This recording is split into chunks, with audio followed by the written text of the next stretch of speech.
Hello, welcome everyone to episode 14 of The Grind. Super excited for everyone to be here. This will be a very hype episode. I gotta mute my stream that I'm having in the background. I have a bunch of guests on today. Today's going to be the Champions episode of 2019 Season 1. And let's just go over who these people to the community. Lafon, you want to take us away? You'll have to repeat that because you kind of cut out for me. So, Shoot. already starting who are with the you? who am I? It's a good question. I'm a caster for Overwatch, analyst as well, and covered most recently Chinese contenders as well as previously South America as well. So, wide tournaments, but that's what I've done. Nice. Crimzo? All right, hello everyone. My name is Crimzo. I played on 2018 World Cup with Team Canada, and I currently play with Envy. And we just won contender season, and we'll be playing at Atlantic Showdown.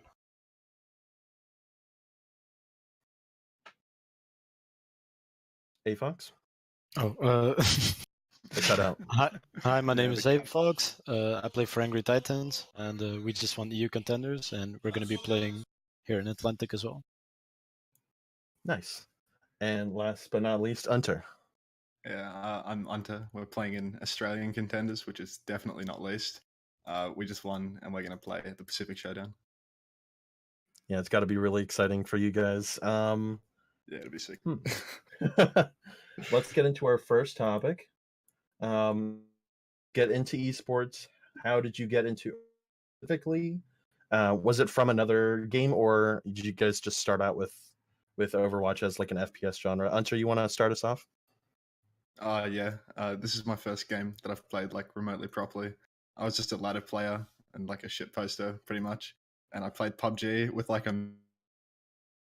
So I was on some absolutely garbage Div 17 team for like a month, but I was pretty much just a ladder player. And I played PUBG with a manager for one of the top teams, and he got me to sub for them, and they liked me, so they kept me, and I've just stayed on the same roster for the whole time for like a year and a half. Wow, that sounds awesome. It's like the most budget path to pro ever. Like some super hard grinder that wanted to go pro in a game. But you won this season. Blue on PUBG. Yeah, but I don't know. Like that's. But you're good. Shit happens. Yeah, maybe not. Who knows? Yeah. All right, AFoxx. Well, I played Counter-Strike and League of Legends before. I've always been good at games, but I never went professional. And Overwatch kind of took off for the first time. And yeah, started off with Vivi's Adventures. Then I got noticed by Take TV to join Angry Titans. The team was pretty garbage back then, so I rebuilt the team, and it turned out to be. Then Vivi's Adventure. Yeah. Well, not Vivi's Adventure. Vivi's Adventures was a great team, but that was no. I'm just saying that's a name that it's been a long time since I heard that one. Yeah. Yeah, and now I won the EU Contenders, so that's great. Yeah. Crimzo? A little story here. Try again. I have a pretty interesting story about how I came into Overwatch. So obviously, initially, Overwatch is my first like esport game. So like I bought the game when it released. I played it a bunch, but I never really thought of like playing on a team or any of that stuff. I just played it for like fun. So I would play ladder for like I was basically a ladder player until like last year, February. And just over the years since I've started playing Overwatch, I just played comp. I didn't think I was like before. I used to think I wasn't like good enough, or like I just doubted myself. So like I would slowly go into teams like going in and out, but most teams wouldn't even last a month. And then eventually I took like a 6-month break from Overwatch actually. And then when I came back, I was like sorting out like looking for feelers about to join teams and stuff. And then a random guy messaged me on Discord. He's like, "Hey, you want to build a team?" So then I was like, you know what? I'm not doing anything, so why the fuck not? And that roster eventually became Congarna, which was like the pre-season 1 contenders Congarna. And then that roster disassembled, and then around that same time, like the academy teams were announced, and so everybody was trialing, and I only got like at the time I was pretty unknown, so most teams didn't even give me a trial, so which kind of made me upset because I thought I was pretty good. But I ended up trying the three academy teams, and they all turned me down. And then when after that, I thought like I wasn't gonna get into the contenders, and then out of nowhere, Envision messaged me about a trial, and then I ended up joining them. And I have a pretty interesting story about how they actually found me and like asked me to trial. So it's like basically the only reason I joined Division, or like the biggest reason, was that I was actually top 10 on ladder, and that they were at the point where they didn't know who else to trial, so they literally opened up the ladder and just looked for Zenyatta players, and I was right there. Ended up giving me a trial, and then I popped off, and I just killed everyone. That's amazing. What a story. Funny thing about you guys, all three of you guys are support mains on this podcast. That was not intentional. I just the people that we decided were like, yeah, all right, we'll do these three people and have them supports. And last but not least, Lafon. Oh boy. Technically, I'm not competitive still, so Overwatch is not even in the beginning yet. But into esports, Overwatch is the first game I got into it. Realistically. Before that, just playing games for fun. Even actually before that, not really. I only got into video gaming about like 3-ish years ago. No, 4-ish years, because Overwatch has been 3. So only about 4 years ago, and then since then, just like nonstop grinding in terms of like review and VODs and stuff like that. So my story is incredibly boring relative to these other gentlemen here. It's all right. Mine is pretty much the same. So that's Origins. I think we pretty much went over how long did it take for you guys to get noticed. How long did it take for you to go pro? So we'll be getting into our next segment, which is the journey through playoffs. Talk me through how you guys ended up winning contenders in your region. Yeah, just you don't have to go over every single thing, but what are your biggest memories for contenders in the region? And for Lafon, what were your biggest memories of watching and casting contenders China? Lafon, we'll start off with you. I think it's actually really interesting because this is going to be, actually speaking into this, is going to be Pacific Showdown, as where this is going to come into play a little bit. And I think one thing that's really cool is that we're going to see a ton of really good Sombras in Pacific Showdown, which I'm really excited about because LGE, who was the victor of Contenders China, they basically one-trick this comp all the way through basically a perfect season. They dropped, I think like 5 maps total, something like that. Very, very, very low. Off the back of Haker, who was just, a fantastic Sombra all the way through. So I think memory-wise, in terms of Contenders China, it's, why are the top teams that we're expecting to do well, why did they kind of flame out? And that's a question I want to see answered. But I think the other thing is, where are we going to see LGE actually fall apart? Where are they going to really get their first competitive matchup? And I think seeing Pacific Showdown, they've got an interesting road as soon as they start off, so it should be a good one to keep an eye out on. Yeah, I definitely agree. Crimzo? Well, the reason we won is just we're better. I don't know. We just kind of popped off, We did it with a 300 ping main tank, so that's pretty cool. But yeah, I don't know. Like at the end of the 2018 season 3 contenders, we thought like we were really strong. Then we ended up running into Fusion Uni, and then we lost again in a map 5 with Resident Sleeper, and we felt like we were really upset because we thought we were because at the time we were pounding everybody, we were just rolling scrims, and then again we ran into the brick wall of Fusion University of the last season of contenders, and we were really sad. But then this season we just kind of clicked. We learned a lot over the coming months, like between the seasons, and we just kind of dominated everyone, even with a last minute roster change in LA vote, which was a very nice addition. Smile. I mean, mate, this season you had the 300 ping advantage. You didn't have that last time. The advantage of not being able to counter ping and not being able to block shatters. No counter ping, no reaction block shatters, huge advantage. Yeah, big advantage. Yeah, absurd. Perfect. Just the perfect recipe for success right there. Yeah. All right, AFoxx.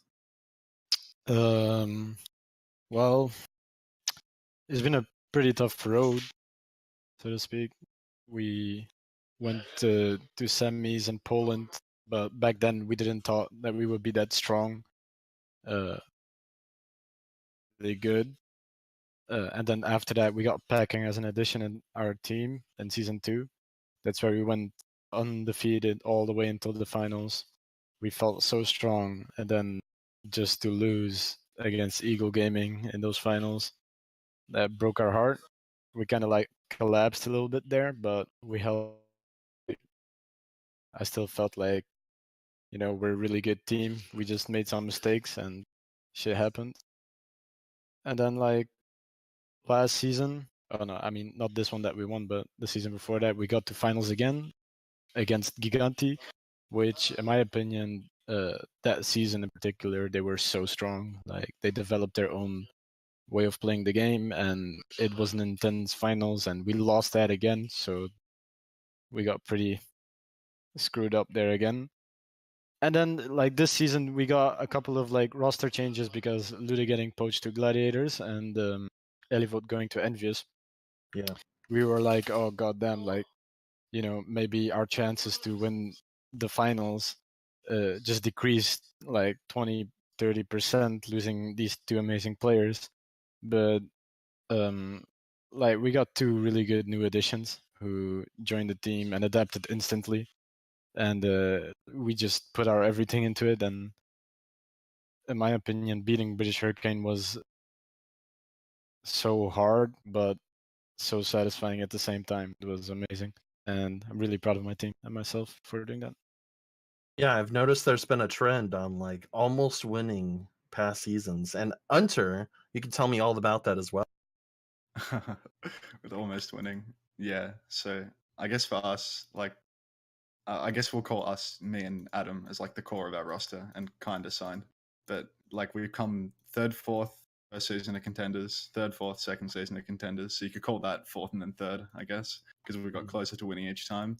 Then season 3, we came second. We really thought we were going to win season 3. It felt like we were really ahead in season 3, and then we just cooked it on stage so hard.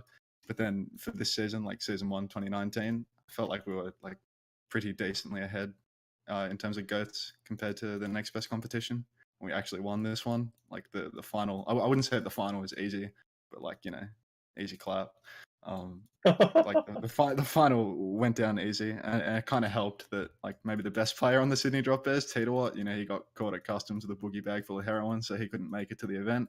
So geez, Chrono Dota at the very last second. That definitely didn't hurt our situation, but yeah, like Not actually what happened. It's not actually what happened, no. But they didn't have Titawat for the grand final, which is not ideal, given that that guy was most definitely a better maintained Chrono Dota. No flamed Chrono Dota. I don't It's think like, he. I think he would agree because he was doing video content instead of scrimming 24/7. Sure, that's a good save for Chrono there. Whoa. No, Titawat's really good. Like he's really good, and Yeah, he didn't he make is. it to the grand final. So maybe we won because our team got better and better season on season, or maybe we won because our opponent got worse. And quarterfinals, and you guys managed to place second, only tying in map score. we tied on map score with the drop Yeah. bears. We threw that so hard. We had that first seed in the That bag. was it came we down to lost it. one fight against the droppers too. Oh, like I mean, with the map score thing, we won every hard match we had, and all we had to do was 4-0 the team that came fourth. I think, all we had to do was 4-0 the Mavs, which is the team that came fourth, and we had this Kings Row versus Sombra Goats, and we had like no practice versus Sombra Goats because people in AU just don't play anything. Like AU scrims are useless. So we had like no practice versus Sombra Goats, and we played Sombra. We drop a map, we lose $15,000 just about. Like that one map was worth $15,000, and my god, the team comms after we realized that we had lost 15 grand to bloody Sombra Goats from the Mavs. Oh, we were so sad. Oh my god, I remember that we too. didn't tilt off the face of the planet. I remember that too, and the chat was just going crazy because they knew the implication Like, no, and the casters were like, no. Mate, our bloody ESL admin immediately messages me after the map saying, anyone else just lose 15 grand, or is that just you? Like, Oh my god. unreal. Holy Yeah. moly. Oh well, like we got really strong towards the end of the regular season though, like relative to the AU competition. So Yeah. I don't know. We probably could have seeded first. Actually, better that we seeded second because of like what our semi-finals opponent wound up playing at LAN. They played DPS all season long, and then they decided right at the end, like, hey, let's just change into being a GOATS team with 2 weeks away from the LAN and get pumped by order. So thanks, Blink. Oh my god. Yeah. All right. Next question. Were there any teams that you wanted to face but didn't? Crimzo, go ahead. Anyone can go ahead on this. Fusion Uni. Yeah. I wanted to pipe them so bad. That's all I'm I saying. really wanted a show match. I wanted someone to put together like, let's see who the real good NA team is. You know, That would have been real fun for Yeah. us. I think. that's unfortunate. It really is. It And really is. that's what Unfortunate. coin flip. I definitely like the final bosses. Anyone have any other teams that they wish it would have played? Not really. I mean, for us, it was basically Gigante and British Hurricane. That's it. These were Yeah. the two teams we really wanted to beat, and we did. Well, you guys definitely faced like what people would call like the best competition coming into EU. I don't think people rated Gigante as highly. British Hurricane were on a roll, and British Hurricane. Gigante like they have this like playoffs buff that a lot of people would call them. Like definitely, British Hurricane were looking really tough. Gigante, they're just like a clutch team in general. They just clutch a lot. While British Hurricane just, I don't know what happened, but this season they just went beast mode and they just became monsters. Really good, like strategy wise. They were just very strong in general. So yeah, that was a tough opponent. But I think Gigante this season was a bit easier. They were easy to read. And the weird thing was that neither of them changed their rosters from No. last season, and I don't think there were any changes throughout the entire season too. So No. it was incredible that you guys managed to win finals despite all the poaching and Ellie vote. Yeah, I mean, yeah, to be honest, like we didn't expect it ourselves. We just gave it our all. We kind of struggled in the beginning of the season. Like in the beginning of the season, we were still like finding our way, how to play with the new players. The comms and stuff were a bit off. But like after week 3 or week 4, we started to roll. No, after the Samsung game, we played Samsung and we rolled Samsung pretty hard. And that was like that week that we like figured out like, oh, this is how we like to play, and everything kind of just went the good way from there on. Nice. All right. This is a follow-up question. What teams were you guys dreading to face? Like, what teams were you guys really scared of? You can be honest. None of them. They all suck. Whoa. British Hurricane, obviously. I mean, we weren't like, we didn't think that we couldn't beat them. We just knew that they would be one of the tough opponents we would ever face, because like even in general, like the last 2 seasons I played the finals, I played Gigante and Eagle Gaming.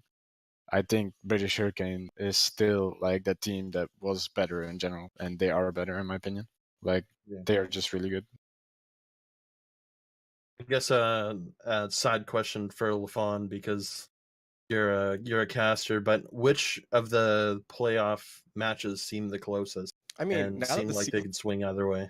Yeah, now that the season's over, I can actually flame a little bit, which is fun. But it would have been really nice to have a grand finals in China this season. Unfortunately, after the semis, they got canceled for some reason. So maybe T1W show up next time, but until then. But yeah, no, in terms of closest, I don't think, in terms of the playoff being closest, it's a tough question because the closest one was a 3-1, sorry, was it a 3-1? Yeah, 3-1. With the LGE game, and then T1W made it to the grand finals because LGD choked really hard. And it's just, so the answer is none of them. Damn. Do you think that whole series was a choke, or are you just talking about that last fight on Oasis where they screwed up their 5 ult The fights? so badly? Junkertown map was so bad. Like the Man, whole they actually- Junkertown map.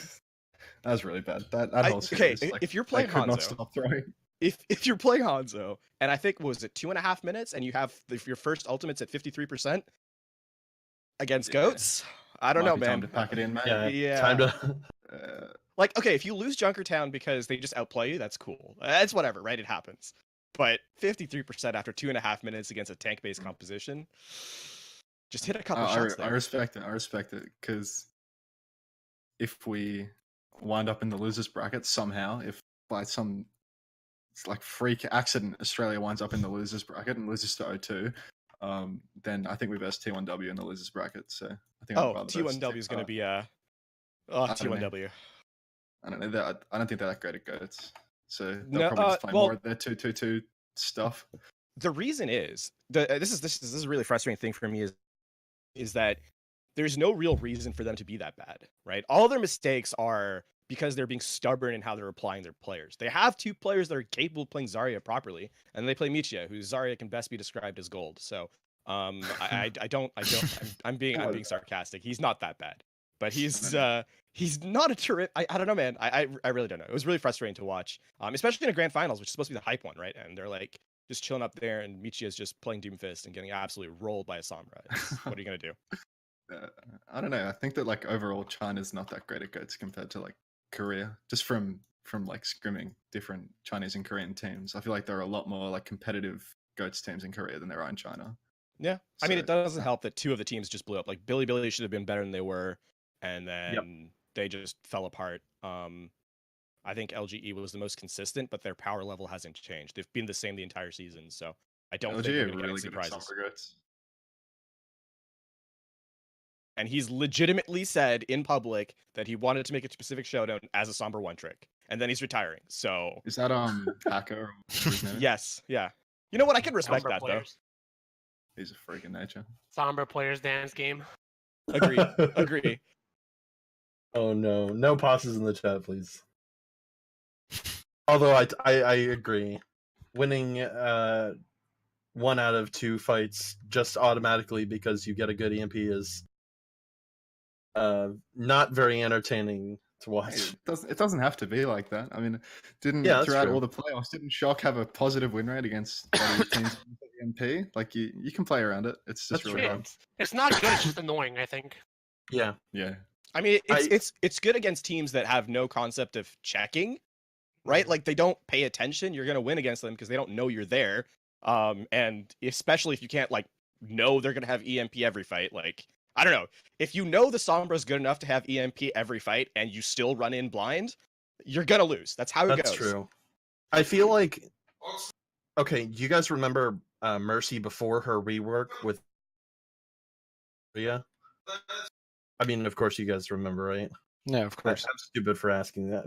Anyways, I feel like it's the same kind of concept where the Mercy or the support, the Zen or Lucio in this scenario, has to do nothing and wait off on the side, encouraging non-gameplay behavior just so that someone can do something and then you react to it.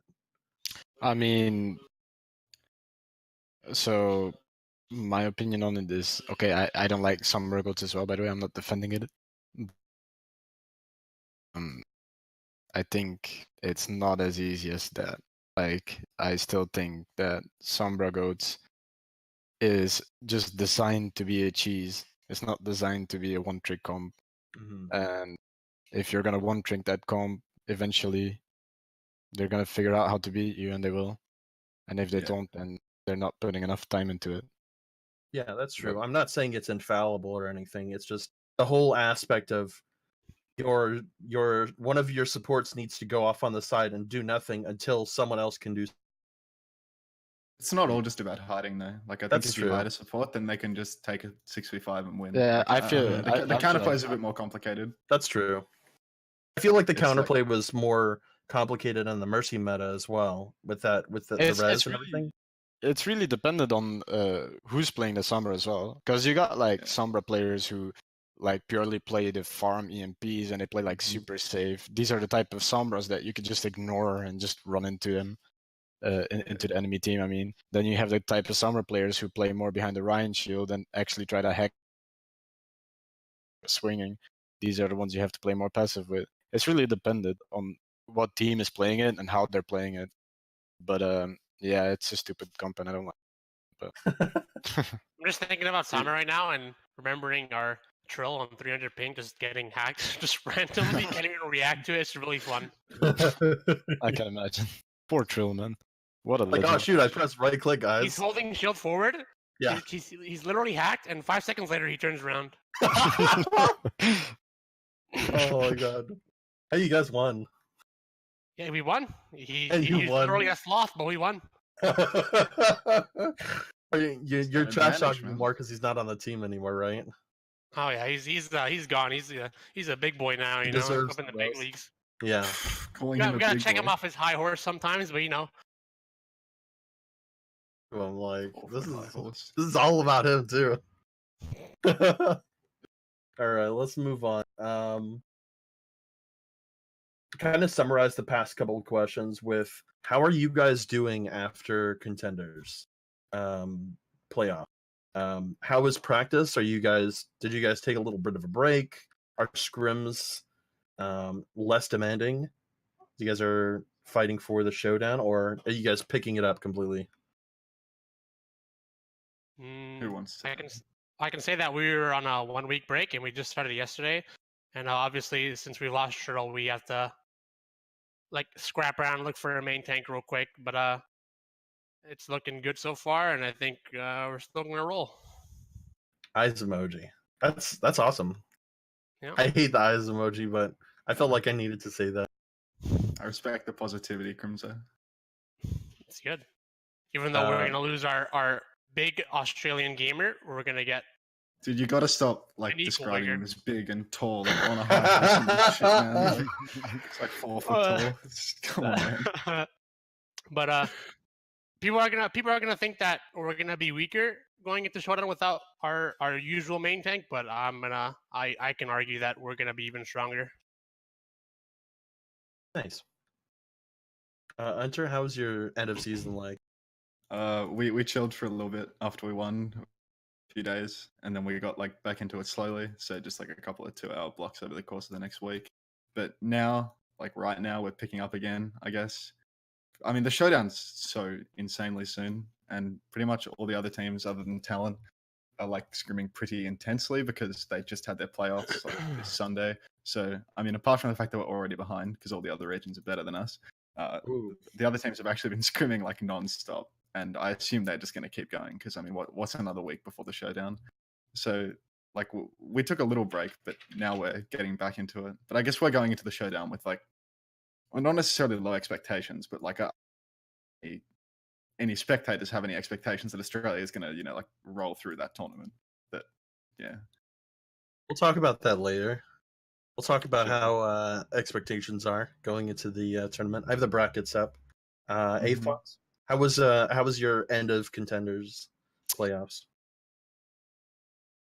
I mean, good. We took like 4 or 5 days off right now, but now we're back grinding. We're just scrimming and looking good still developing some stuff, scouting a bit. Nothing special, just the usual, actually. Did you guys We have didn't- any parties right after the? I mean, Right after the match? yeah, we got a big ass bar, so they just threw a big ass party for us. So yeah, Nice. but yeah, it was fun. I mean, I really liked it, but still on the grind, you know. We're And for still- lafon, the question is, coming out of contenders, which teams are looking the strongest? And are there any teams that could have made it that didn't? So we talked a little bit about LGD choking, right? Yeah. I mean, not really. The way the bracket was set up was that I think the expectation is you would see Bilibili versus and LGE as the top two in the region right now in China specifically. That other side of the bracket was such. I think if you had asked me this like a month ago, my answer would have been different. But watching T1W self-destruct was pretty depressing. So, yeah, I don't think that's necessarily going to be the case for me. I think anyone should have made it. Coming out of the region, LGE is the best team in China right now. I'm not sure what that says about the rest of China, but I think the one thing that's going to be really surprising to me is that O2 took down Runaway, and we're not going to see them at the showdown. That one was, I think, a little bit of a surprise too. And if you think it wasn't a surprise, analyze it a lot more closely than most people. My my Skype decided to just die. It's on a perfectly good screen, so you don't need to worry about it. Imagine you not gotta having make it the best contenders goats team not in the showdown is kind of weird. Goodbye, What if Runaway. they're not? What if they're not the best contenders? That's a mean, they big got- brain. they What if got they're not? Like, well, I mean, they got 3-0'd in the mirror by O2. Like I O2 don't played know. Goten. Kaiser also kind of popped though. Kaiser Yeah. Kaiser kind of ran off. I don't know if it was a meme answer. Had the opinion that British Hurricane were the best goats team in the world. That's supposedly what the showdown's to prove, right? That who is the best team? We will Best see. goats team. Yeah. Well, I wish it was Gauntlet coming up instead of Showdown, just for like everybody to be there. Dude, same, man. Now we gotta play another contender season and go to Resident Sleeper. Yeah, exactly. I want the juice. Right? Same here, dude. Oh, like for the next season?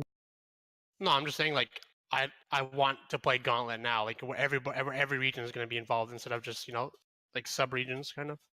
I think as a Exactly. spectator too, Especially- specifically. No, you go ahead, dude. Especially for like, I don't know, I'm gonna speak for myself, I'm not gonna speak for Crimzo, obviously. But especially for flex supports, I feel like those of usually Korean flex supports, which I don't want to trash talk because they're really good as well. But I feel like sometimes we just deserve more recognition, and Gauntlet is that thing that we can gain recognition from, But yeah, we still gotta wait until we get there. So that's gonna be dope. I think as someone who's, as a spectator, as the analyst, like on the outside looking, it's a chance to see everyone match up against, it allows me to then say, okay, this region is good at this particular thing. How does it match up against the style of this region, right? Because I think I covered I've watched 3 to 4 regions pretty religiously, and they all play somewhat differently. Even you're gonna see, I think China specifically, they're going to be aggressive most of the time. Oh, That they're going to go. There's no waiting there. So getting to see how those match up is kind of cool, because it's not even just who are the best players, because there's fantastic players everywhere. It's how well do their styles match up against another, and that's what I've been missing. And I'm really looking forward to when we get to actually see that. We have Blank in the chat saying that Angry Titans is the best goats team. Yeah. We'll see. That's all I Yeah. gotta say. I'm not So gonna much less comment on- trash talk than what you said before the podcast started, Crimzo. I mean, I'm not gonna be like the guy that's gonna be like, "Oh, we're gonna go and we're gonna roll everyone. We're gonna pop off. It's gonna be." You were like that at the beginning of the episode. I don't know what you're talking about, buddy.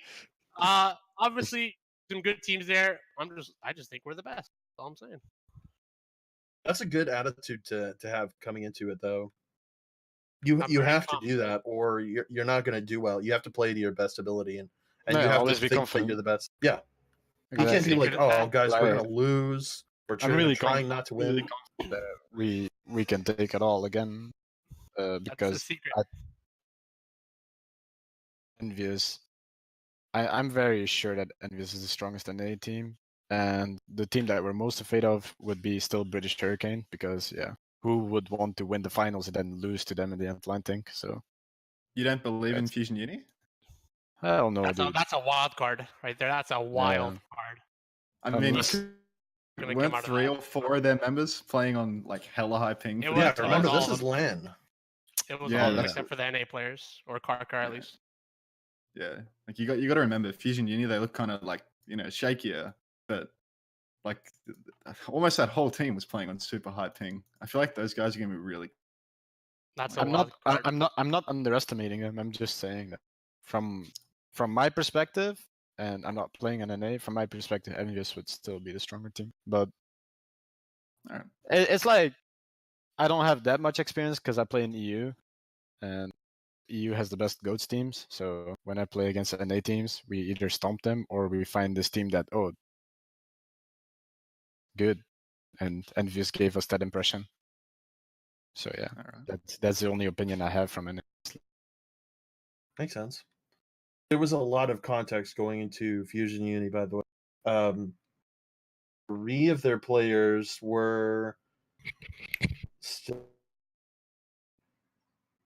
yeah, and I think Chongsik ended up taking playoffs off. Right? He Wasn't he didn't back want in to the play final? And then Pardon? then he played in the finals. Yeah, that was weird. He was did. complaining about the ping, and then he all of a sudden he's just back in. I don't know what the complete situation is, but I know that ping was a big problem. Well, he specifically put it. I think it was like a tweet. He said, Yeah. "This coaching staff and I've just decided that I'll be taking the playoffs off due to a whole host of reasons." I think he cited ping as one of them, and then he ends up playing anyway. So clearly something there. Maybe it was just like a decision that, okay, I'm gonna have this in my own hands instead of letting Beast Halo take the reins of it. Not that I'm dissing Beast Halo. I think he's good. I think he's fit to be on another Contenders Academy team.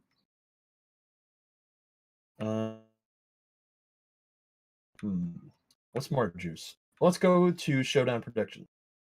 We'll be taking small bets in a little bit, but what are we thinking with these brackets? I'm going to go over Atlantic Showdown right now. And round versus British Hurricane, Loki being the #1 SA seed, British Hurricane being the #2 EU seed. What are we thinking? British Hurricane, come on. If you say low key, I have like 4 bridges right outside. Oh, please. I don't actually have those bridges, but I would assume you'd believe me considering you're picking low key over British Hurricane. That's the. I mean, no disrespect though, because I love like the South American team. I love their passion and the amount of input they. So I hope they really come to Atlantic and like show that they're good. I really want that for them because they deserve it. But like realistically, I just think they're gonna get rolled. But that's just my opinion. I covered South America last season and the season. For me, seeing them succeed, a region that has tried so hard to prove that they're more than capable of standing on the grand stage, I would love for them to prove it, right? I would love them to go out there and win. But I think in terms of like looking at the actual teams, it would be very surprising to me if they win. They probably have the hardest road in terms of any of the showdowns. I would. Yeah. They face British Hurricane and then Team Envy if they win. And then either the winner of Team Envy, and then if they even beat Team Envy, they face the Fusion. All right, so Fusion Uni versus Atlanta Academy. Who's taking that? Fusion. Really? Yeah, they're both kind of wildcard teams. Fusion Uni is just a wildcard, just in the sense that like we don't know how strong they really are, just because of like the ping. But Atlanta's also a weird, and they've never played on LAN, so you don't really know like how that's gonna come out on LAN. You know. That's true. I also feel like Atlanta Academy's had some players that weren't exactly in NA as well, so they have that like, oh, we're smurfing on high ping, like disadvantage as well. And also they acquired Funny Astro really late on, so. Was Funny Astro the only one who was smurfing on high ping? Yeah.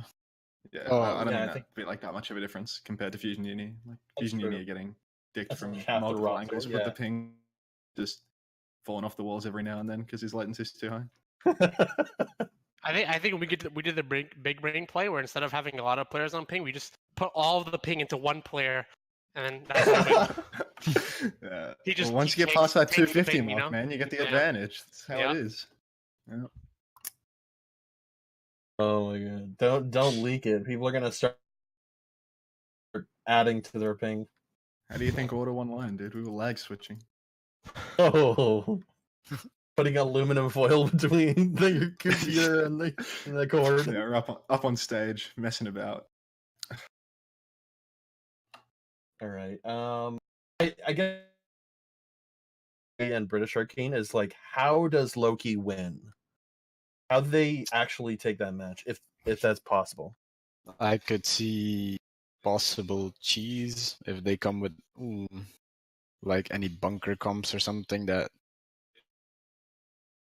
Then I don't think it's possible. But if they do something that's really unexpected and it works good, I could see them like taking British Hurricane out with that. But the thing about British Hurricane is, you know, they're not the type of team. That's why I said they were harder than Giganti and Eagle Gaming. Is because it's like they're really like they're the type of team that has like a lot of comms, you know. So you could run like if you start to cheese, if you go like bunker or dive or I don't know, I'm just saying something like Super McCree or something, they'll have an answer for it with something.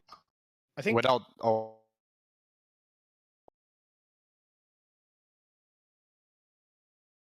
Sorry, I missed. I didn't hear the end of your sentence there. I said they'll always have an answer for whatever Right. you play. And to add to that, I think that's why I said that's one of the reasons why I said Loki. Paths is because one thing about Loki is that, and they showed this against Fury in their grand finals, is that they struggle against out of game. Their coaching staff is pretty good. I think in game their flexibility is kind of weak, and Fury kind of exploited that. And so I against a team that is as flexible as Hurricane, you're even through some magic, if they somehow in the mirror are equal or better, I don't think low key across the gamut is as good, or even has the ability.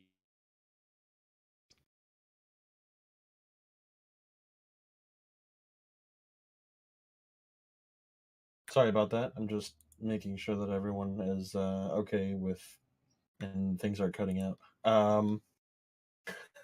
We have someone from the chat. Well, says Trill's fire strikes came from the future. That definitely makes sense. That he's He did. that he's Trill like literally had to play from the future and relay information to us about what's going to happen, you know? Good. There we go. I've reset it. A lot of sense. He's a prophet. 300 ping prophet. Yeah. Got a lot of memers in the chat with this episode. It's kind of funny. Shoot, Overwatch fella, he's looking a bit funny. So we're predicting British Hurricane to take. Next up is British Hurricane facing Team Envy. Like, how is that matchup? How do British Hurricane win? What? I wouldn't ask that question. I would just say it's a very even match and actually super exciting. One of the better ones. Yeah. I think all the NAEU grudge matches are going to be super exciting. We're going to get a lot of them too, because the winner of Fusion Uni Atlanta Academy is facing Angry Titan. Who are you hoping to face? Are you hoping to face Fusion Uni? They've won so much. Just shit on them and do it for NA, honestly. Yeah, probably Fusion Uni, yeah. Just because I want to play Alarm. I've never played Alarm in my life, and I think the kid's insane, so that would be fun to play. Particular reason why I would choose a team though, because I think we would roll either one of them. Hopefully. We'll see how it goes. Moving on to Atlantic Showdown. We got some spicy matchups. It's O2 Blast versus Order. Easy clap. Explain. It's gonna be an easy clap for O2 Blast. Yeah, Yeah, I don't know. Like it's a pretty hard series of matchups for us. We're Australian. We're versing round one. We're versing the team that just beat Runaway, the alleged best Ryan Goats team in Korea. I mean, maybe that us now, given that they played Ryan Goats into Runaway and they won. But either way, our round one matchup really hard. If by some miracle of Christ himself we get past O2 Blast in round one, then we go up against like the best Sombra Goats team and just like the best team in China overall with LG Huya. So not a super easy bracket, but hey, maybe in the losers bracket we go up against T1. Crap. Oh, I don't know how many of you actually watched it, but T1W looked pretty average in the playoffs. So, maybe we find some success versus T1W in the lower bracket. Who knows? Yeah. But I'm not. Yeah. Like obviously we'll bring our all to O2, but I'm not entirely sure it's enough versus O2 Blast because those guys they appear to be quite good at Reinhardt Goats, which seems we're going to be mirroring. Are you thinking that Talon Esports takes down the one winner? Huh? No, I think Talon are going to get fucked. No, Talon suck. Look great and maybe aren't great, but I think Talon are just probably a level below that. Talon are not great. All right, so like I know the juice, right? You guys scrim a lot of Pacific and Chinese and Korean teams as well. Mm-hmm. So you're saying that Pacific much of a isn't you guys are the worst region. Pac actually no, the Pac's definitely a worse region than Australia at this point. Wow. I wouldn't have said so before, but now Pac is so dead in terms of talent. There's one good player trapped on a team of 5 literal bots fucking smashing their head against the keyboard. And that's there's 2-3 competent teams slightly, and the rest of them are just actually train wrecks of teams. Titawat, who was an insanely good player, he was on Giant Lynx, a team that I don't think they won a single match throughout the whole regular season. They went 0. I don't know, the talent distribution is so screwed in Pac. That region actually there are good players in Pac, but they're all distributed across different teams, which means that the region sucks. Even if individual players don't necessarily. That was where Water came from. No, what is a Korean? He was on G Pantheon Korea, so he's just a Korean player. Oh, I mean, he's Korean, but he was on a Pacific team. Sure, and I mean, the Pacific team that's winning has 3 Koreans. They're maxed out on the roster, and then they're just, Aputo is just happy to be there for the ride, bringing it home for Thailand. But, wow. So that's how you do trash talk. That's how you do. Trash on the whole region as a whole. Oh my goodness. I mean, it makes a lot of sense because there's been a lot of people that have been taken out of Pacific, and you don't see a lot of new talent. Hopefully that changes. We have 2 new Pac Contenders teams coming in, both from trials. Yeah, both Giant Lynx and who else was it? Let me check. Giant Lynx and Kicks. They're both gone. They got relegated. Yeah, well, I don't know. Some of those teams were really bad. The bottom of Pac is a disaster, I'd say, compared to some of the other regions. We got a bunch of Japanese players off of Green Leaves who have made contenders in Pac, and the Nami fighters have a very mixed roster.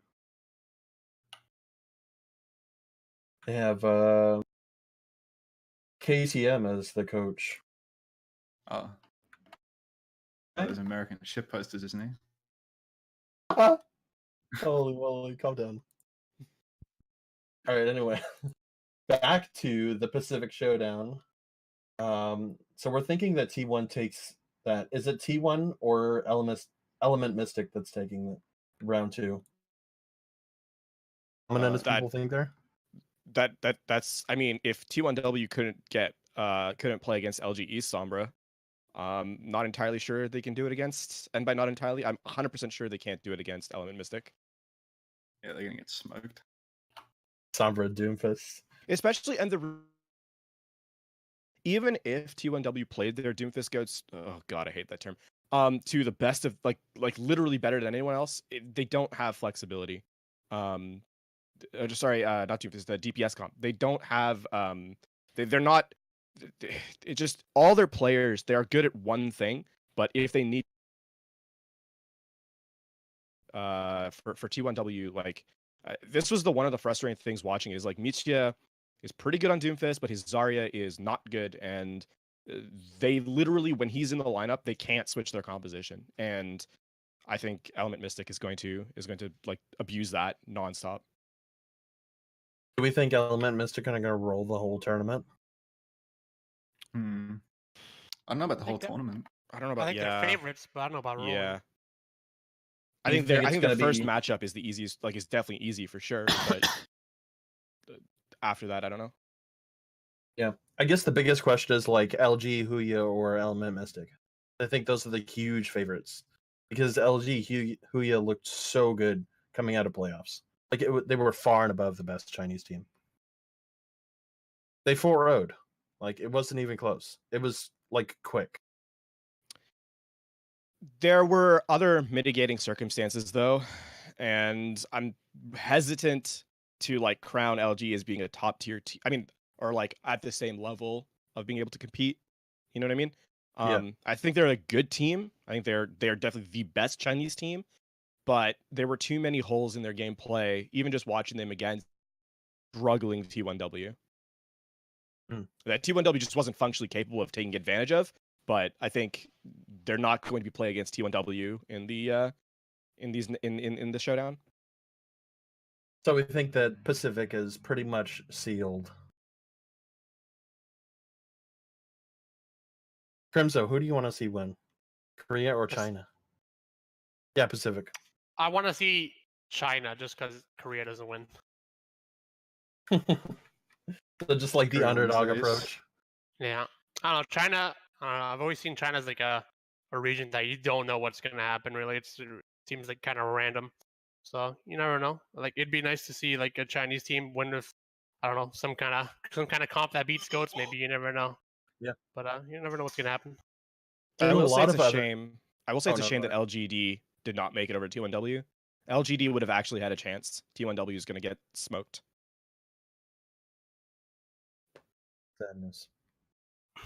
And I was going to say, when it comes to Chinese teams playing on other esports, the trend seems to be that while Chinese have a lot of Chinese orgs have like huge infrastructures and a lot of money to put into it, it takes them a little bit to adjust to like the optimal way of playing the game. But when they do, they're like completely dominant in that esport for the rest of time, and it's not even close. And I guess Dota is a little less of that, where it's either an NA team or an NA org that wins the whole thing, and then a Chinese team every other year. But for the most part, if the Chinese team like they manage to get a lot of success, they're just like they're so confident in the next tournaments that they just blow everyone out of the water from then on. It's interesting to see China versus Korea. I'm super excited personally that those grudge matches transcend esports pretty much. All right, let's get into small bets that we can make. You can totally make them off of other regions. Not gonna call things off. Then we'll get into questions after. Lafon, you want to start? Are you ready? Putting me on the spot here. I don't know. I'm not good at these things. What am I betting here? You can bet anything. It can be kind of small. I mean, give me something to bet on. Okay, so me and Neri have made bets in the past where if certain teams win and upset, we'll like if they win, we'll eat a chili pepper and stuff like that. Like really hot pepper. Never actually lost one of those bets, so we've never had to eat one yet, but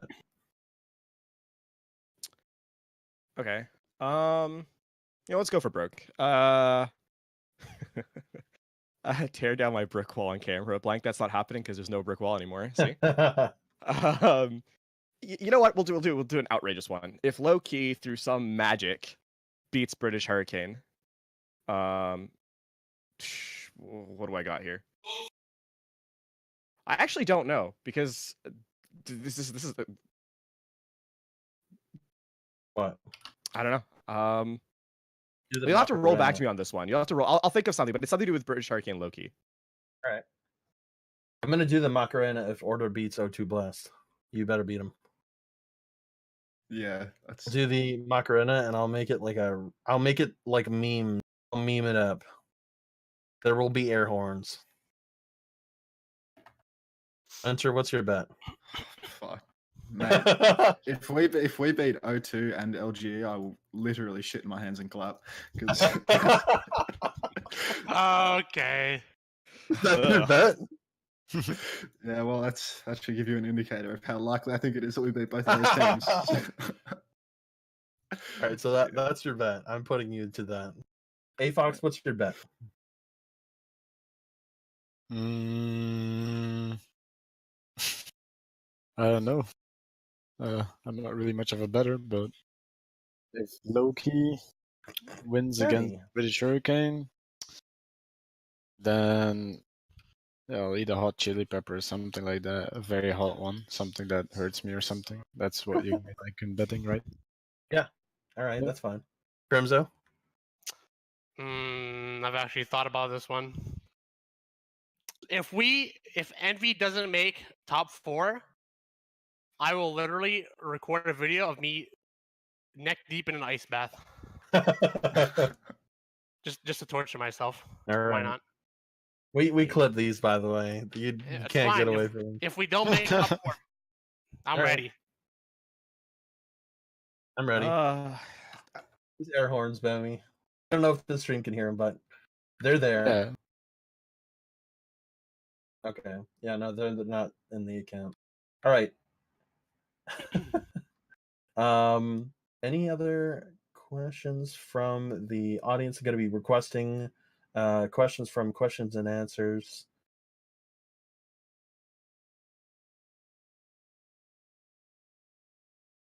Okay, so we have. They can't hear you, right, Bemmy? Okay, so someone from the chat asked Crimzo how he can aim. How can I aim? Well, typically you grab a mouse, you put your hand on the mouse, and you move the mouse around. That's how you aim. But typically, since I play Zenyatta, of course, I aim with my wrist for the most part. But obviously, like it's a lot of snapping. A lot of players mostly use their arms nowadays. Yeah, That's they use kinda cool. arms. But I use I've my always, wrist like- as well. Yeah, I've always used like high sense and wrist, so I don't know. It's just what I'm used to.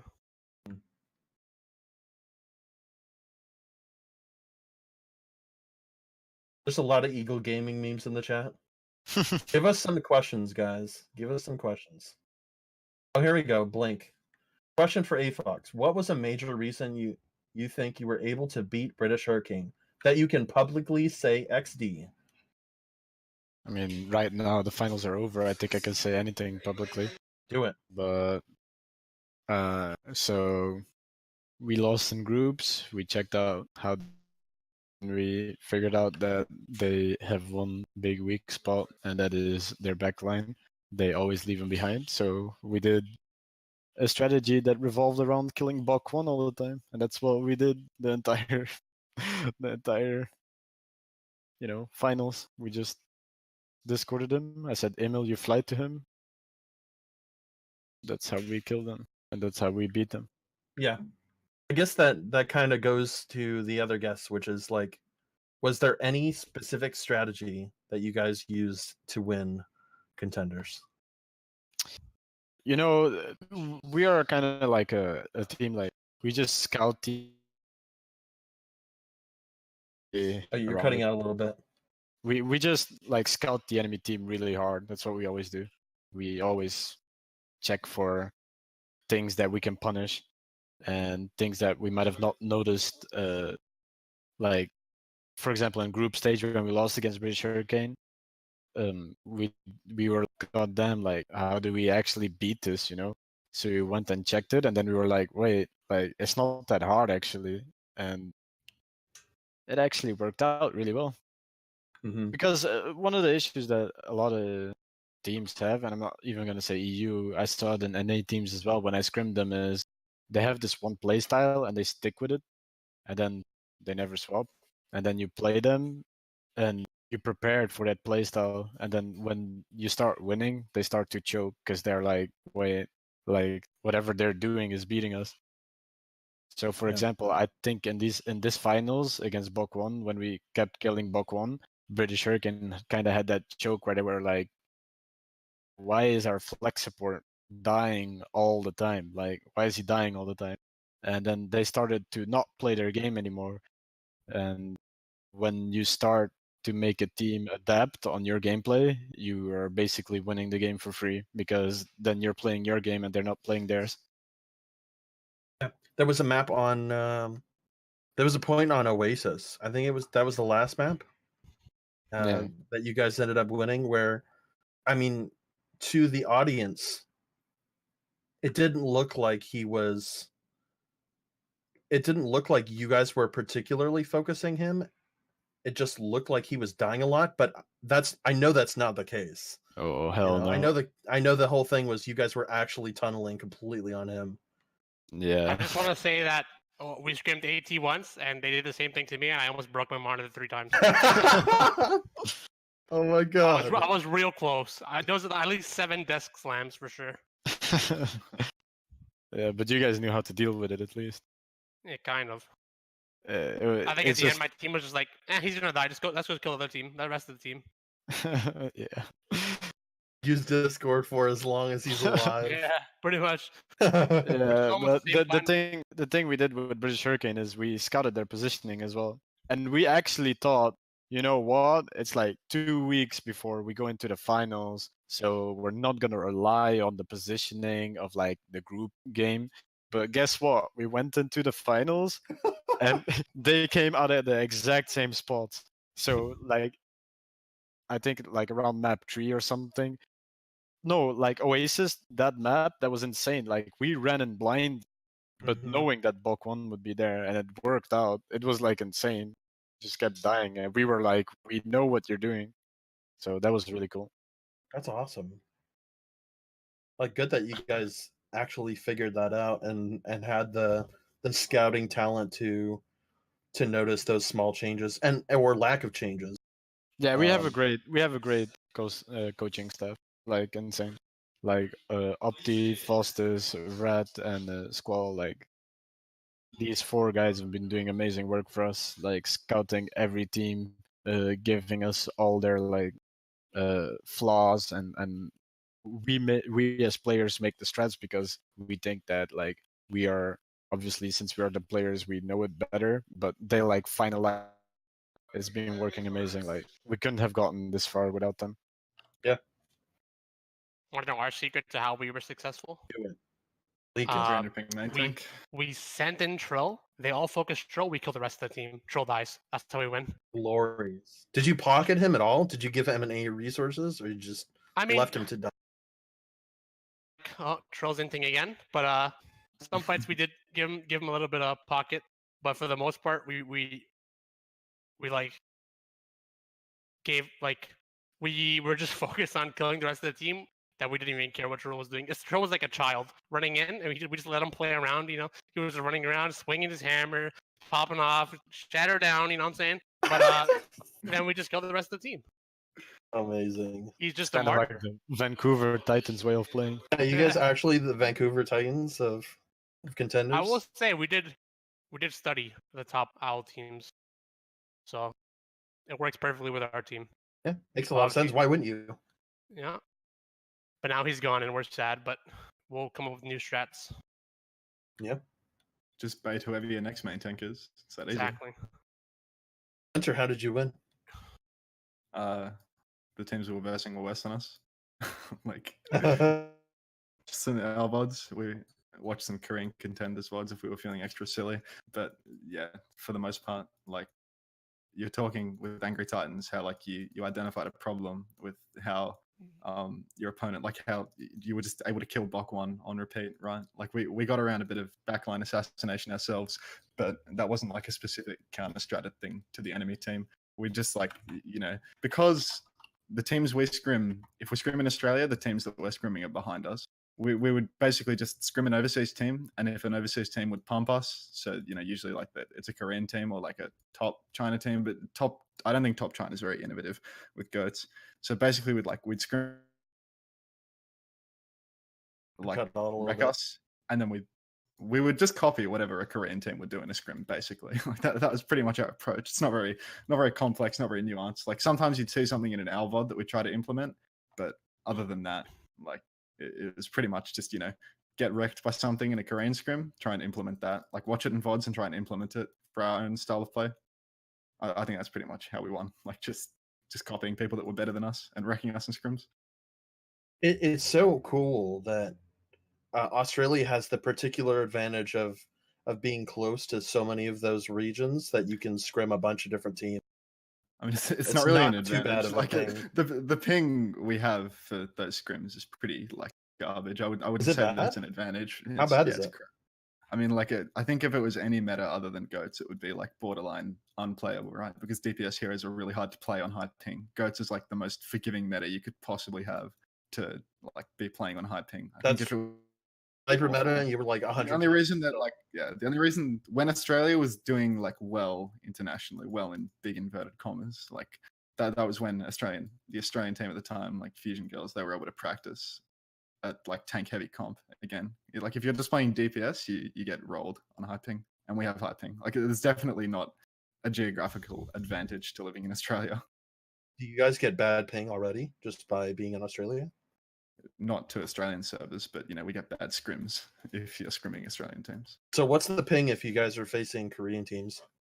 Like 170, 180. Oh, yeah. I thought it was a little better. I assumed better, but some Korean teams they're happy to scrim on like an intermediate server, like Japan. So that's like 130 to 160 instead, which is like a lot of our scrims.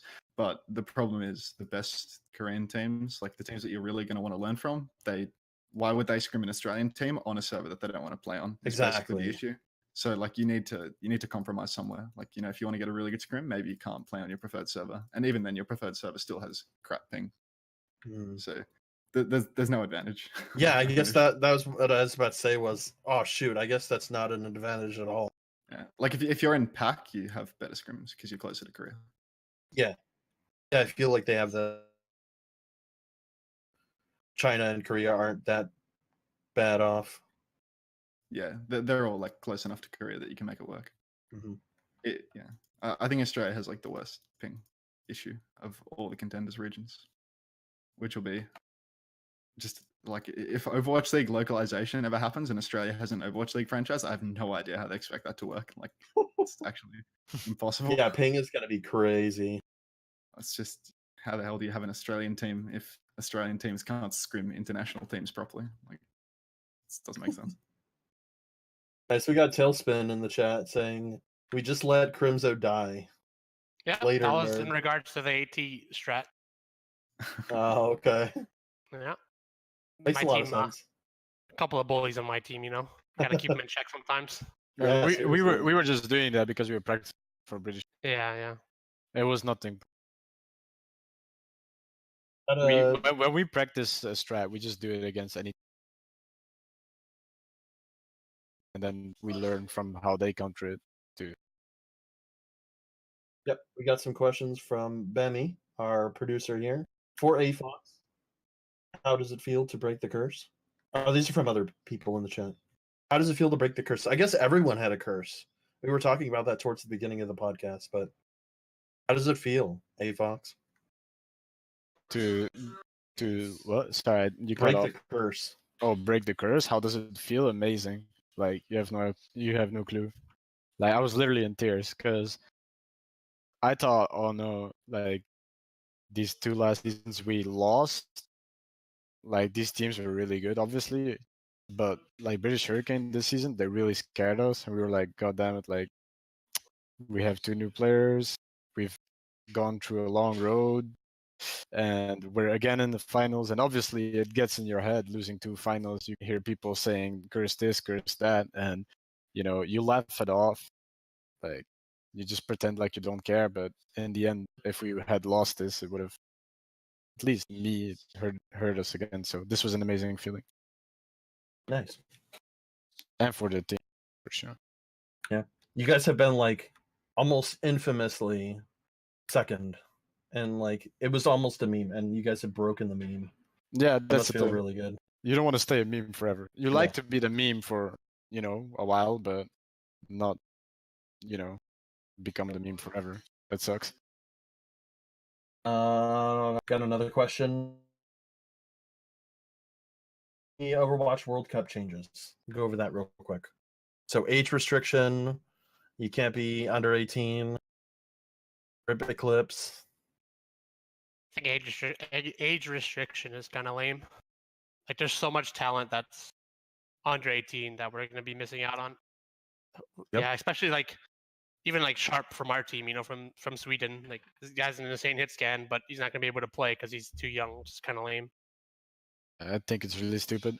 Also, like the game itself, like the path to pro, is already so hard and so like restricted. If you take away World Cup from like underage players as well, you get a lot of young talent that could be really good, losing motivation to play over this game overall, and that's not good. We need more talent. We don't need to lose them. Yeah, especially like imagine a 16-year-old coming in. Last year they could participate in the World Cup, and now this year it's like they're barred from it. And they were. What if they popped off? What if they did really well? What about Patafan from Thailand? Guy's a monster. Patafan is so cut about that. Like, he's still 15 years old. He popped off so hard. He last did. World He Cup, popped and off so hard. Yeah, that kid's actually been tweeting nonstop about how much he's looking forward to the World Cup. Nonstop talking about how much he wants to play at the World Cup, and then the announcement comes out, and they're just like, "Hey, later, bitch." Yeah, he's got to wait. That's got to be like the hardest thing. I don't know. That sucks though, because heaps of players like make a name for themselves at an underrated region. They pop off at World Cup. They prove that they're like actually way better than people expect. And that opportunity is just gone for people who are under 18, which is a shame, especially given that academy teams like to scout people that are young. And there's a lot of like Koreans that would probably be vying for those spots as well. I mean, you'd expect most of them to be filled from OWL teams, but there's a lot of still really good Korean talent in contenders. I think that like Korea, it'll just be a full Overwatch League roster, whichever way you look at it. Yeah, it's true. I think it's just like more for the underrated regions are where you get, like, you find hidden talent. Put the Florida Mayhem in. Just put the entire. Oh boy, Florida Mayhem. Which roster, man? It's a new roster. The all Korean one, of course, for Korea World Cup. Okay, so say that happens. Like, how far do they go? Do they even make it out of groups? I mean, they're stacking their team with good Koreans now, dude. That team's going to be good soon enough. Fun. Yeah, I have no opinion. No opinion. I don't think it works like that, but no public opinion, I guess. I just wanted to know. I've historically been very down on the Florida Mayhem, so it's hard to be up on them. Let's be honest, but prove us wrong. Prove us wrong. Got a bunch of other questions from Brig H for all. How do you feel about the possibility of role queue? Do it. Yeah, why not? I think there should be a separate rank system for role queue. Have like comp, all things barred, nothing barred, and a role queue, like separate. I would like role queue. I'm gonna be the lone voice against it. I want to see 6 DPS in all my games. I think they should fix or hard reset before they change anything, because right now it's on like they killed it already. They just have to hard reset and then they can make changes, in my opinion. Yeah, what if it's just like a new ladder that just appears out of nowhere? Yeah, like a solo queue, duo queue, and then you have like a 6-stack ladder if you want to 6-stack or 5-stack. 6-stack ladder. It's like a flex ladder type thing, like League of Legends has, I think. Yeah, like exactly. Groups of 3 and up, like have different ladders. That makes a lot of sense. That will make it so much better. But still, I stand to my point where I think they need a hard reset because they already screwed up. We talked about that a lot, actually, and just like, there's a lot of disparity between even like the top 500 and not any region in particular, but yeah, I mean, I'm not even talking about top 500 only. Like Grandmaster itself, like the rank Grandmaster is supposed to be, it's supposed to be a rank that you'd actually have to be good to enter. And like, I'm very confident that anyone can enter it. Like anyone who has a mouse and a keyboard and a monitor and knows how to play. I mean, doesn't even know. You just click on Brig and you just swing around. I think you'll eventually like work your way up there. yeah, that's a good take. At least you don't have to play Brig, right? It's not hard to get the GM. I'm absolutely garbage of the game, like trash, and I've hit. It's not hard. Yeah. I got a question from JK Lol for AFoxx. How did you guys beat Shoes Money? Yeah. Shoes Money, yeah. Blood Trail.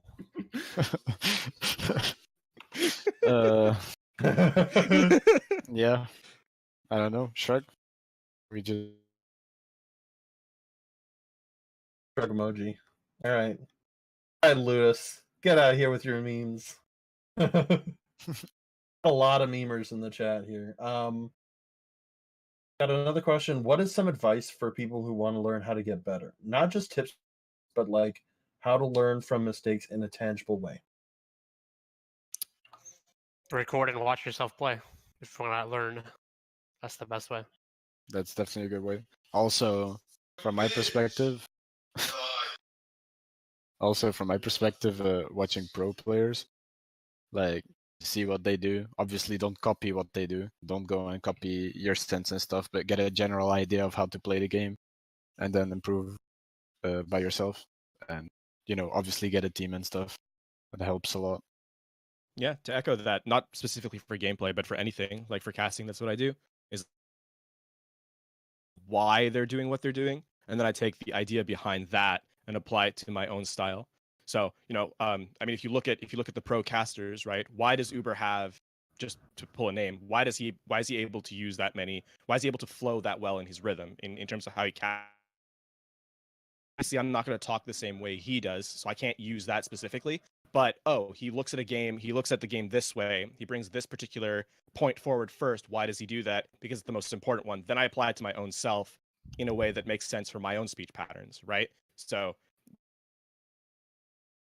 you can't just blindly grind. You have to think about why you're doing what you're doing, and then apply it. Research, practice, and then review. That's the 3 steps of doing it. Yeah. Unter? Combination of trying to like critically analyze your own play, so probably recording and watching your own play in a team context more so than ranked, because ranked just sucks, and watching what pros do, and it's not necessarily copying what they do, although often that can help, because it's more so trying to develop an understanding of why someone that's better than you at the game is doing what they're doing.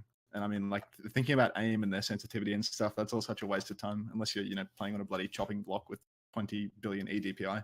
Like, for the most part, you just need to think about why people are standing where they're standing, why people are using their abilities when they're using their abilities. Because, I mean, that's pretty much what the game boils down to, right? Positioning and ability usage. I thought you were going to make a joke about not being good, but that was a really insightful answer. Oh, yeah, and also I suck. Don't. Of time. So don't watch me play if you want to improve. But, yeah. Don't be I like mean, that. you asked me to pretty much top it off with that, so yeah. Yeah. Another question. What's the biggest change you'd like to see in Contenders? Frankly, I want to play against the other region. Yeah, same. Like I want to like cross region, especially in NA. I think that West and East thing is kind of lame. Do you think the bottom 4 teams that they created in order to like facilitate that are all crap as well? Because you know how they split from like 12. They went from 12 teams to 16, so they added another 4 teams to the tournament. Do you reckon those 4 teams that they added are all shit? Yeah, it's not very good. It's pretty top heavy. I'm just saying. Yeah, I don't know. I feel like they make the region less competitive by adding those 4 teams just because they kind of suck. So yeah, it makes things a lot less interesting. Yeah, it makes a lot of sense. And it has been like for the course of the season, even halfway through, it's like, okay, who's in the finals? Who's facing Envy in the finals? You know? And then we have to deal with the really like, top heavy. we also have to deal with the thought of like, oh, they wouldn't have done this well if they were in NA East, blah blah blah. That kind of stuff is just really freaking annoying. Yeah, it's like a coin. The regions matter in terms of placement of the teams. Like I saw it was just some posts like they wouldn't have done this well if they were in NA East. Like this, I was about to break my monitor again. Do we know if they're going to re-roll the teams? I think I'm pretty sure the top 2 teams, like us and Fusion Uni, will stay in our respective regions, but the rest of the teams will get mixed up. Cool. So they're That's gonna, like, interesting. reseed it, basically? So like if Fusion Uni were to win Showdown, Oh, that's right. Yep. And if they get the extra seed, everybody would want to be in the Fusion Uni. That's actually right. You reminded me. So I think the winners of the showdown or the highest placing team will decide which. It's like a draft. I don't even think it's a reroll. I think that you guys regions. Yeah, I think we do draft teams.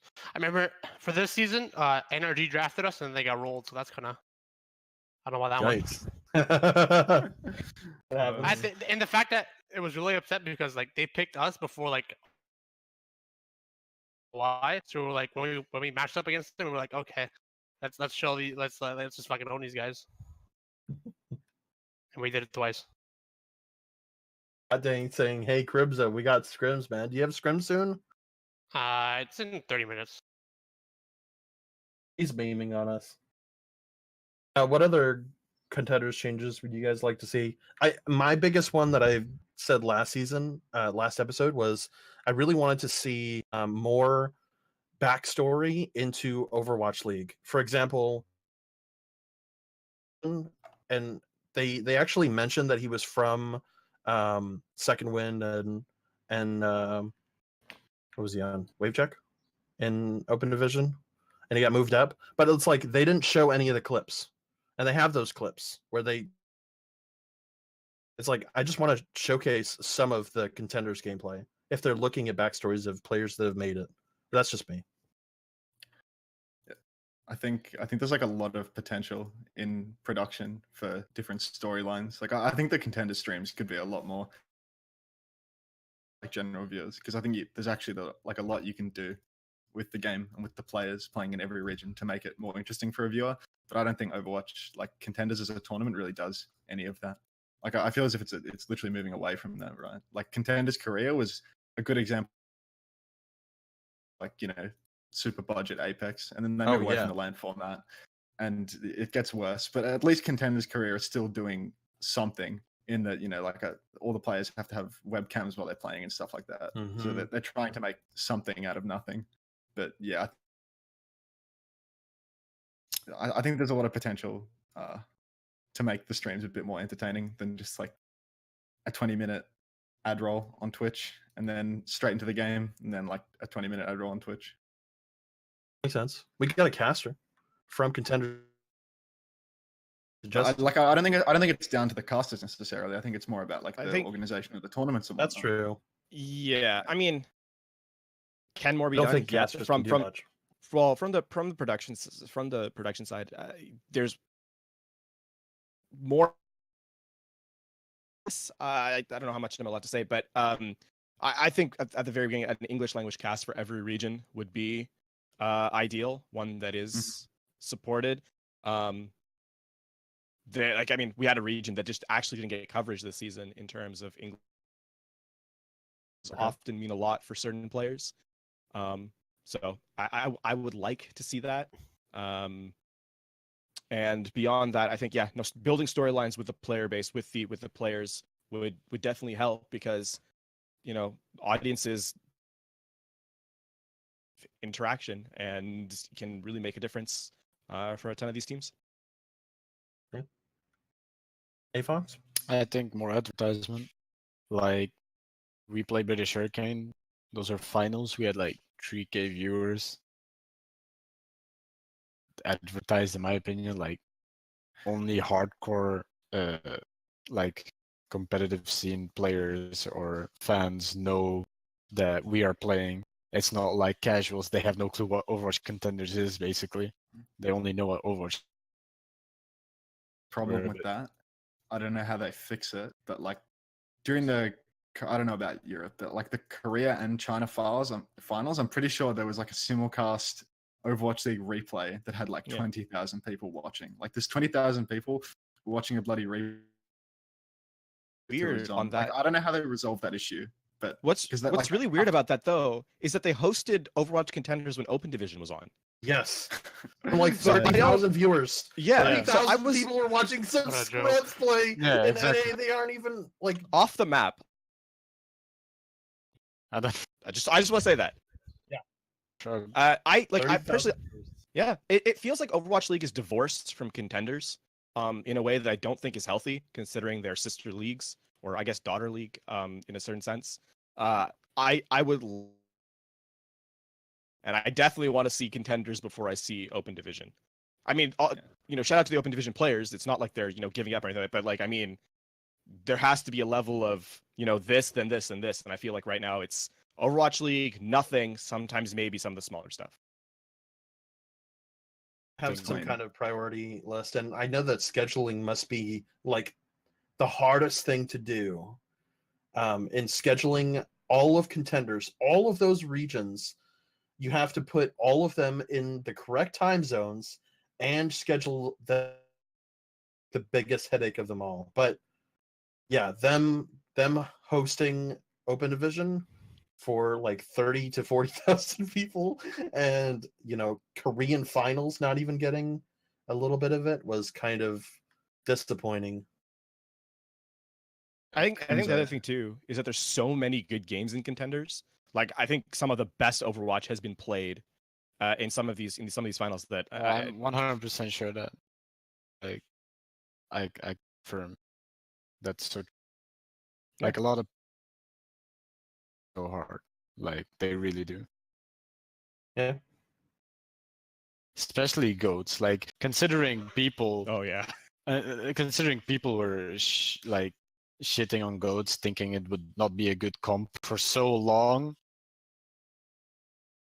This is actually meta, and there's nothing you can do about it. So people accepted it. But that entire road, like Overwatch League teams, they kept grinding like the divey stuff and all of that, while we kept on going for that goats. And then once they got into Overwatch League, you could see the first days, like the first games of Overwatch League, goats was a pure disaster. It just looked like, Contenders teams like 2 months ago. You know.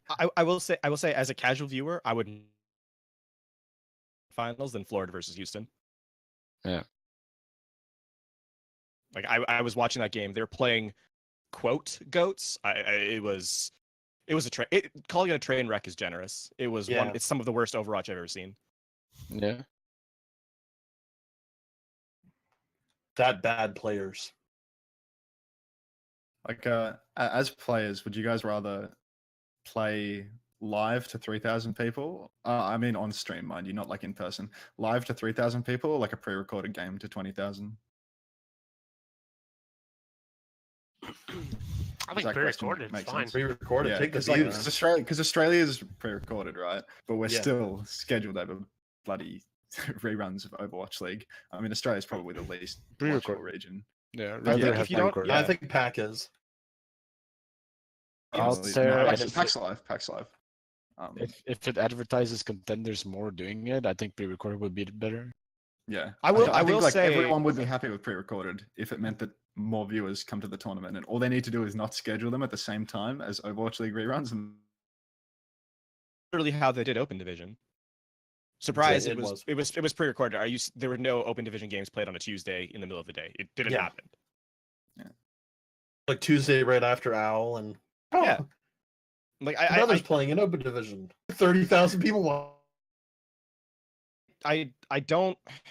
It seems to me that like it's an easy-ish solution to a problem that is definitely real. Yeah. It's got to be like the hardest problems to tackle. I'm sure there's a lot of stuff that we don't know about, but I think there's a lot of that can be done. But I know that because Overwatch League is the golden goose of Overwatch, it will always be prioritized over anything, and they have certain metrics that need to be